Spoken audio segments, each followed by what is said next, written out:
blood, dear sister, dear Ismene, how many griefs our father Oedipus handed down?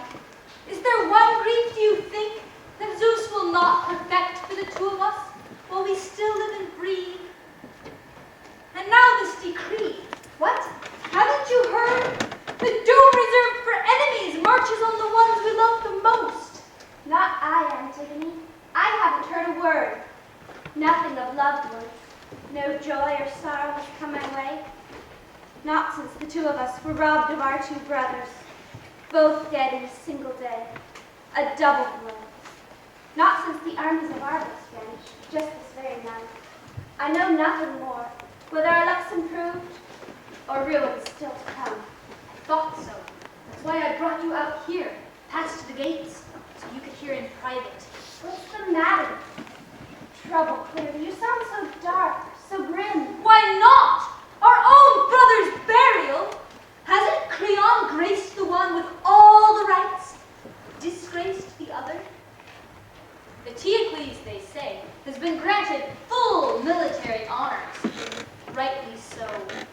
Creon has laid him in the earth, and he goes with glory down among the dead.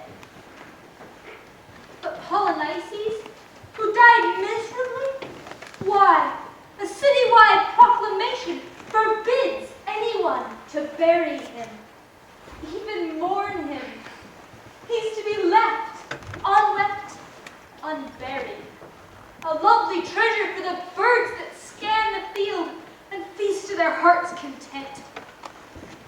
Such is the law our good Creon lays out for you and me, and he won't treat the matter lightly. Whoever disobeys in the least will die.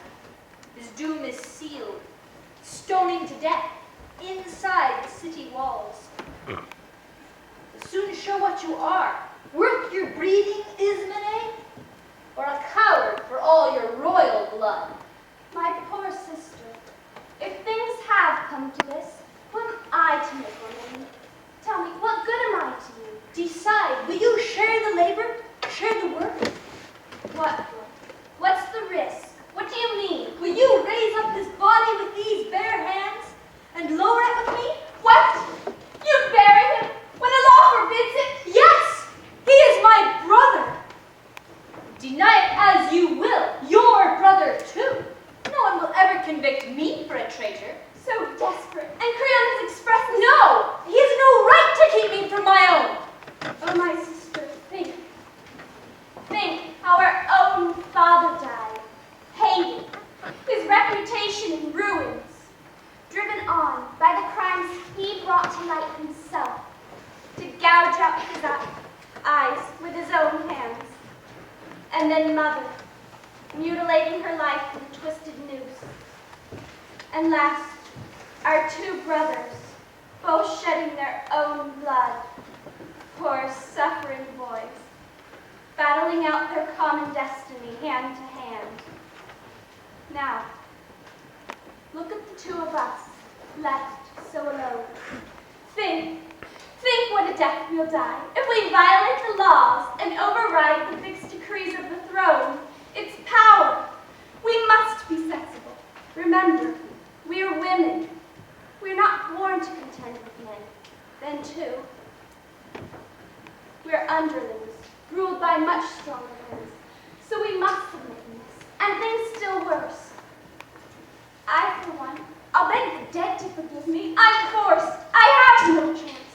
I must obey the ones who stand in power. Why rush to extremes? It's madness. Madness. I won't insist. No, even if you should have a change of heart, I'd never welcome you in the labor, not with me.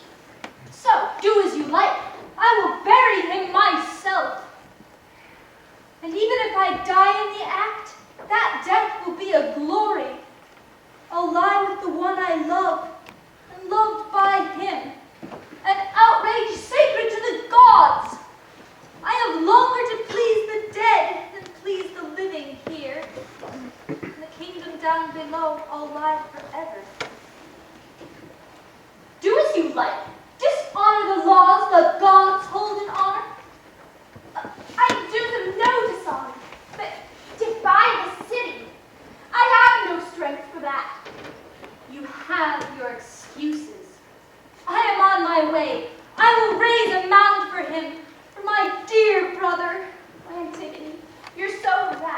I'm so afraid for you.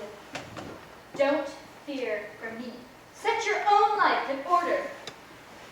Then don't, at least, flirt this out to anyone. Keep it a secret. I'll join you in that. I promise.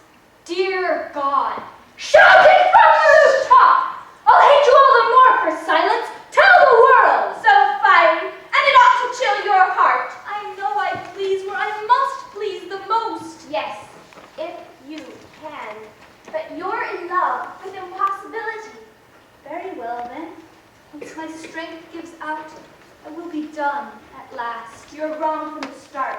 You're off on a hopeless quest. If you say so, you will make me hate you. And the hatred of the dead, by all rights, will haunt you day and night. But leave me to my own absurdity. Leave me to suffer this dreadful thing. I will suffer nothing so great as death without glory. Then go, if you must. But rest assured, wild, irrational as you are, my sister, you are truly dear to the ones who love you.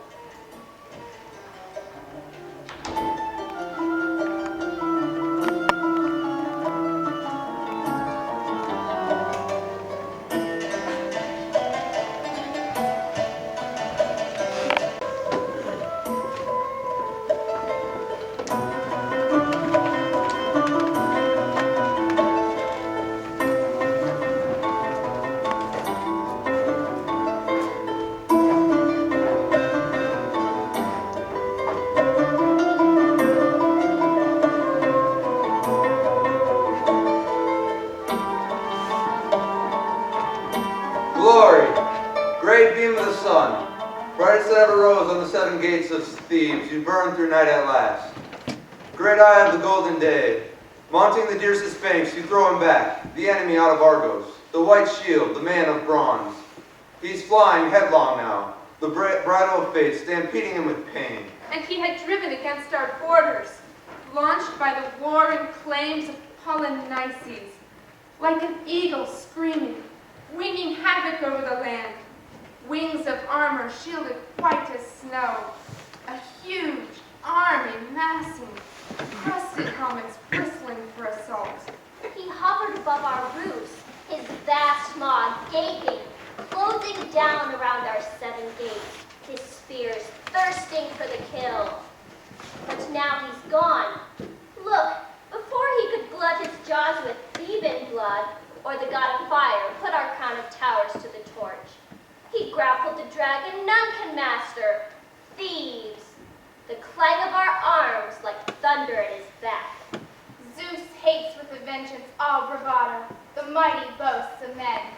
He watched them, coming on in a rising flood, the pride of their golden armor ringing shrill, and, brandishing his lightning, blasted the fighter just at the goal, rushing to shout his triumph from our walls. Down from the heights he crashed, pounding down on the earth, and a moment ago, blazing torch in hand, mad for attack, ecstatic, he breathed his rage, the storm of his fury hurling at our heads.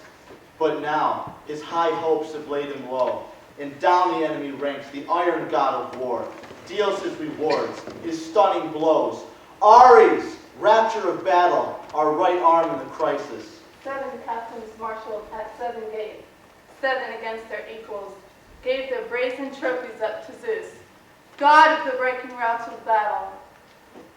All but 2, those blood brothers, one father, one mother, matched in rage, spears matched for the twin conquests, clashed, and won the common prize of death.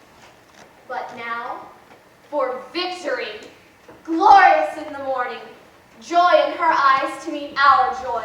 She is winging down to Thebes, our fleets of chariots wheeling in her wake. Now, let us win oblivion from the wars, thronging the temples of the gods and singing, dancing choirs through the night.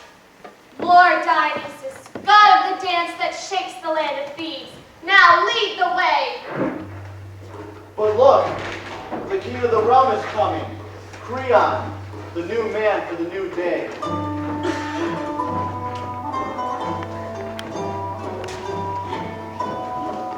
countrymen, the ship of state is safe.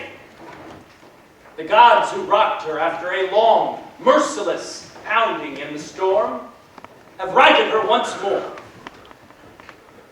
Out of the whole city, I have called you here alone. Well, I know, first, your undeviating respect for the throne and royal power of King Laus. And next, while Oedipus steered the land of Thebes, and even after, your loyalty was unshakable. You still stood by their children. Now then, since the two sons are dead, two blows of fate in the same day, cut down by each other's hands, both killers, both brothers stained with blood. As I am next in kin to the dead, I now possess the throne and all its powers. Of course, you cannot know a man completely. His character, principles, sense of judgment. Not till he's shown his true colors, ruling the people, making laws. Experience. There's the test. As I see it, whoever assumes the task, the awesome task, of setting the city's course, and refuses to adopt the soundest policies, but fearing someone keeps his lips locked tight, he's utterly worthless. So I rate him now, I always have. And whoever places his friend above the good of his own country, he is nothing. I have no use for him. Zeus, my witness. Zeus who sees all things. Always. I could never stand by silent, watching destruction march against our city, putting safety to rout. Nor could I make that man a friend of mine who menaces our country. Remember this. Our country is our safety. Only while she voyages true on course can we establish friendships truer than blood itself. Such are my standards. They make our city great. Closely akin to them, I have proclaimed just now the following decree concerning the sons of Oedipus. Eteocles, who died fighting for Thebes, excelling all in arms, he shall be buried, crowned with a hero's honors, the cups we pour to soak the earth and reach the famous dead. But as for his blood brother, Polynices, who returned home from exile, home to his father country and the gods of his race, consumed with one desire, to burn them root to roots, who thirsted to drink his kinsman's blood and sell the rest to slavery. That man, a proclamation has forbidden the city to dignify him with burial, mourn him at all. No, he must be left unburied, his corpse carrion for the birds and dogs to tear, an obscenity for the citizens to behold. Such are my principles. Never at my hands will the traitor be honored above the patriot. But whoever proves his loyalty to the state, I'll prize that man in death as well as life. If this is your pleasure, Creon, treating our city's enemy and our friend this way, the power is yours, I suppose, to enforce it with the laws, both for the dead and for all of us, the living. Follow my orders closely then. See that you never side with those who would break my orders. Never. Only a fool could be in love with death. Death is the price, you're right.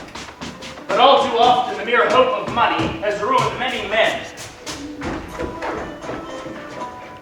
My lord, I can't say I'm winded from running, or set out with any spring in my legs either.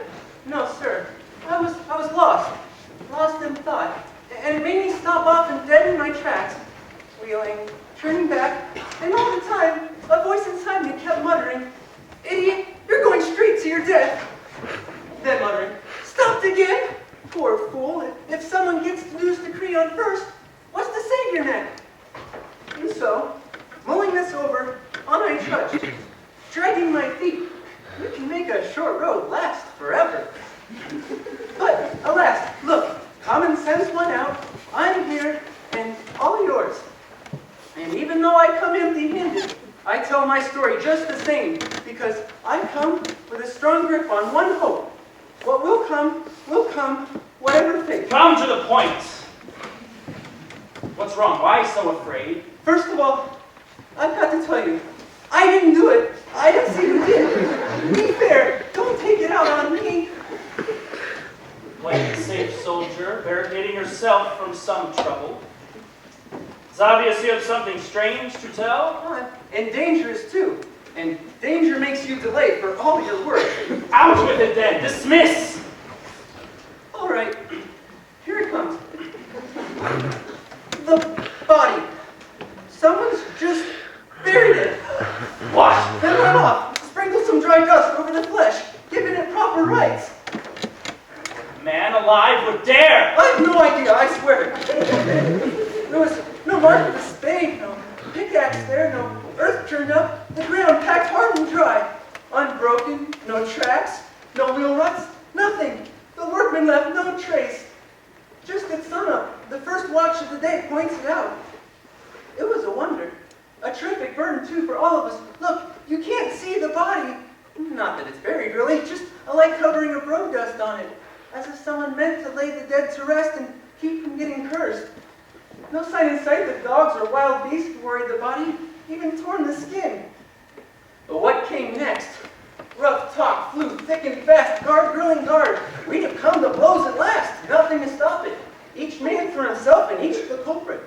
No one caught red-handed. All of us pleading ignorance, dodging the charges, ready to pick up red-hot iron in our fists, go through fire, swear oaths to the gods. I didn't do it. I had no hand in it either. Not in the plotting, not in the work itself. Well, when all this wrangling came to nothing, one man spoke out and made us stare at the ground, hanging our heads in fear. No way to counter him. No way to take his advice and come through safe and sound. Here's what he said. Look, we've got to report the facts to Graham. We can't keep this hidden. Well, that won out, and the lot fell to me, condemned me. Unlucky as ever, I got the prize. So here I come against my will, and yours too. I know no one wants the man who brings bad news. My king, ever since he began, I've been debating in my mind, could this possibly be the work of the gods? Stop. Before you make me choke with anger. The gods, you say? Why, it's intolerable. Say the gods could have the slightest concern for that corpse? Tell me, was it for meritorious service they proceeded to bury him so, prized him thus? When was the last time you saw the gods celebrating traitors? Inconceivable! No.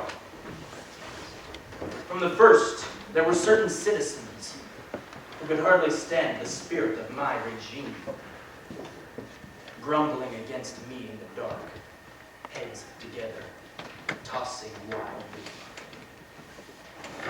never keeping their necks beneath the yoke, loyally submitting to their king.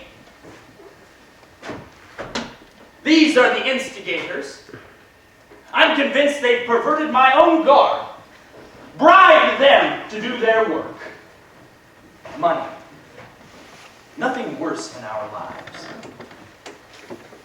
so curt, rampant, so corrupting. Money! You demolish cities, root men from their homes, train and twist good minds, and set them on the most atrocious schemes. No limit.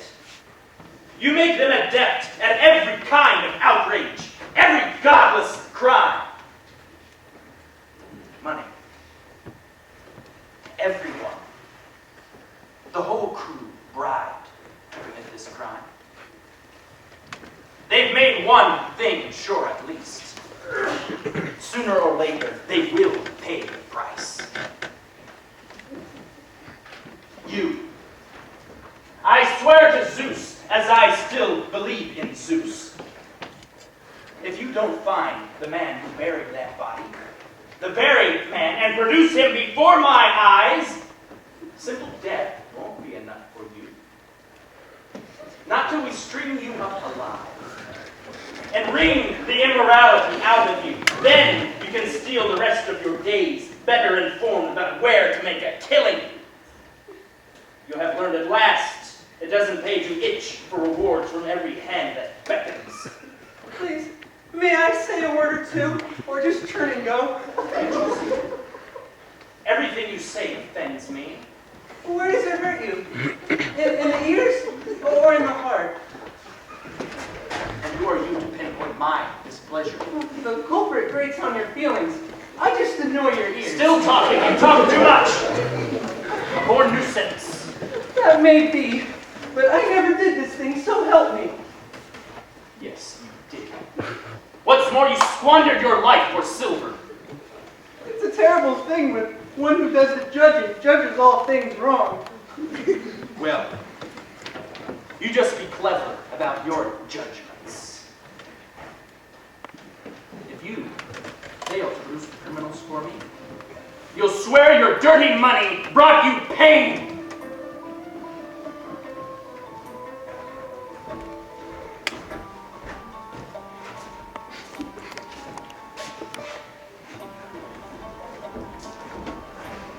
I hope he's found. Best thing by far. But caught or not, that's in the lap of fortune. I'll never come back. You've seen the last of me. I'm saved, even now. And I never thought, I never hoped. Dear gods, I owe you all my thanks.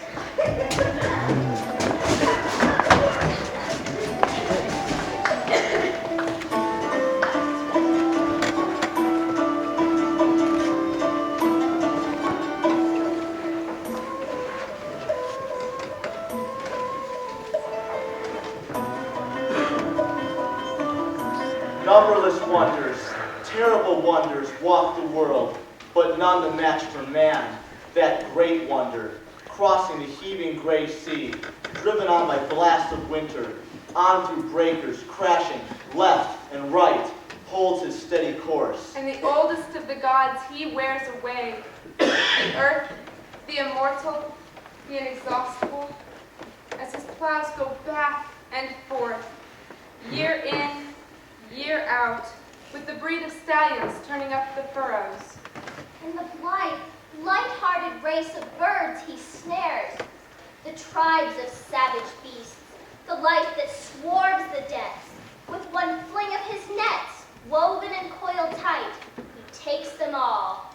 Man, the skilled, the brilliant. He conquers all, taming the prey that roams the cliffs and wild lairs, training the stallion, clamping the yoke across his shaggy neck, and the tireless mountain bull. And speech and thought, quick as the wind, and the mood and the mind, for love that rules the city, all these he has taught himself. And shelter from the arrows of the frost, when there's rough winds upon them. Ready, resourceful man. Never without resources, never in impasse as he marches on the future. Only death. From death alone he will find no rescue. But from desperate plagues he has plotted his escapes. Man the master, ingenious past all measure, past all dreams, the skills within his grasp. He forges on, now to destruction, now again to greatness. When he weaves in the laws of the land and the justice of the gods that binds his oaths together, he and his city rise high. But the city casts out that man who weds himself to inhumanity, thanks to reckless daring. Never share my heart, never think my thoughts, whoever does such things. Here is a dark sign from the gods. I know her. How can I deny it? That young girl's Antigone. Wretched, child of a wretched father, Oedipus. Look, is it possible? They bring you in like a prisoner. Why? Did you break the king's laws? Did they take you in some act of mad defiance? She's the one. She did it single-handed. We caught her burying the body. Where's Creon?